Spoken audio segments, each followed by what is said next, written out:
জয় গুরু, সুপ্রভাত। হরি ওম।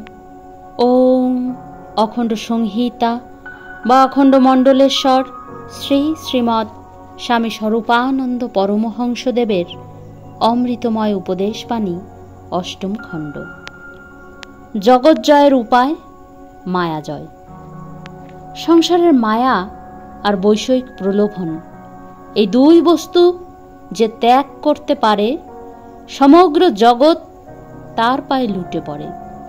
কিন্তু দুটি কাজই সমান কঠিন।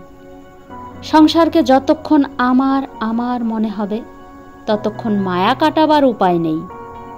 সংসারের মালিক আমি নই, মালিক ভগবান। এই ভাব নিয়ে যে সংসারকে সেবা দেয়, মায়া তাকে এঁটে উঠতে পারে না। যেমন হাসপাতালের ডাক্তার দৈনিক শত শত রোগী দেখছে, কাউকে উপদেশ দিচ্ছে, কাউকে ঔষধ দিচ্ছে, কাউকে অস্ত্রোপচার করছে, কারো মৃতদেহ মর্গে পাঠিয়ে দিচ্ছে। প্রত্যেকের প্রতি নিজ কর্তব্য কাজ সে করছে। যার জন্য যতটুকু দরদ তার থাকা উচিত তা তার আছে, কিন্তু কারো জন্যেই উদ্বেগ নেই, অধীরতা নেই, মত্ততা নেই। হরি ওম।